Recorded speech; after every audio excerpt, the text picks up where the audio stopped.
Pittsburgh police are now considering going to a more powerful handgun. This comes after officers raised questions about the stopping power of their current weapons.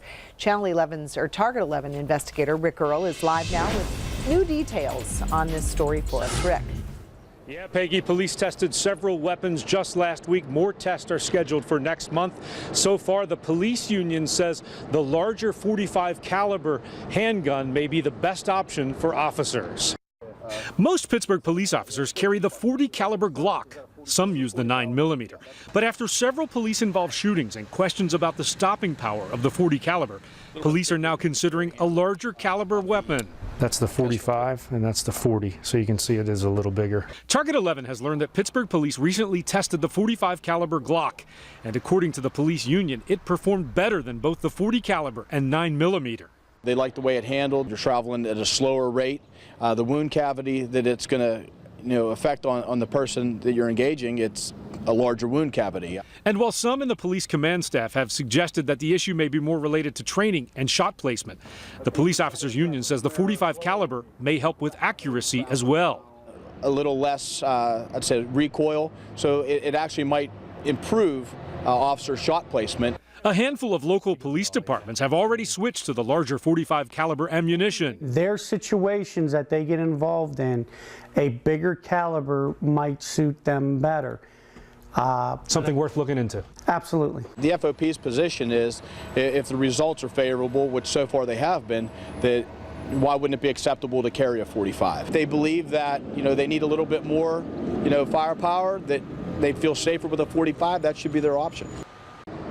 And there will be another round of testing of those weapons in June. The recommendations will be sent to the acting chief, and she will make the ultimate final decision on the weapons. That's the very latest. Reporting live at police headquarters, Rick Earl, Channel 11 News.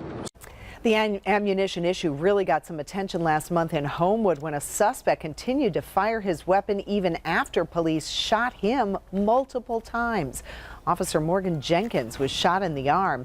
As for the suspect, James Hill was shot 5 times. Both Hill and the officer survived. Talk to me about where that stands right now. Currently, they have several models of Glocks coming in to be evaluated. They did a test shoot on the 7th, comparing ammunition, and everything's ongoing right now. It's, like I said, combined effort between firearms section and the FOP, working to figure out what's best option for the safety of our officers. Where does it stand right now? Have you looked at the .45s? There was a test shoot done with the .45, and it showed very promising results with the current federal ammunition that we use in the .45 caliber. Oh wow, okay. So that's always, that's one of the options on the table. Yeah, that's one of the options. Ultimately, the decision rests with the chief of police. We're hoping that after providing the information that the firearms section comes up with in the FOP, that'll be a consideration that the chief will approve in the future. Yeah, are you guys, the union likes the .45s? The officers that did the test shooting with the .45 really liked the way it performed. They liked the way it handled, they liked the way it shot, and that was just one of the models. They're looking at other models of the Glock to see what's going to best suit the officer's needs.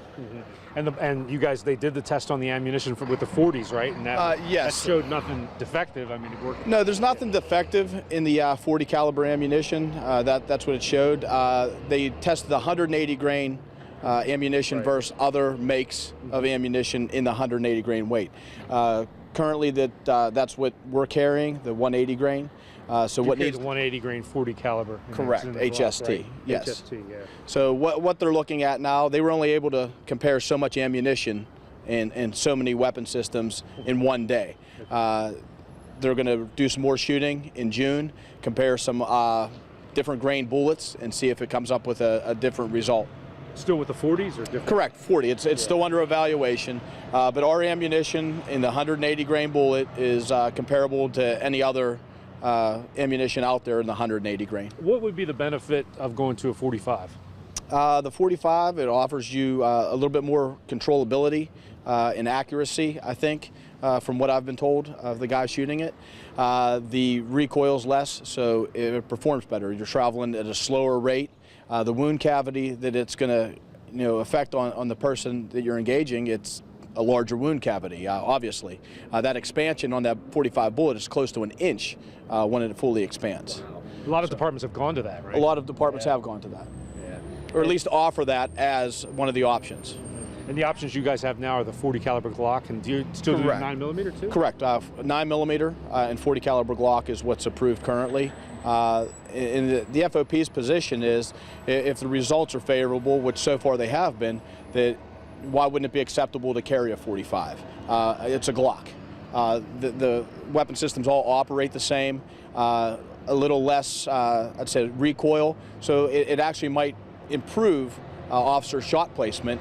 I don't want to say, that's something that's correctable by a piece of equipment, but the recoil on a 40 with the ammunition is a little bit more. There's less recoil, believe it or not, in the 45. And if you guys feel safer, why not go to it, right? That's what I think should be the concern. If officers feel comfortable with a 40, they stay with a 40.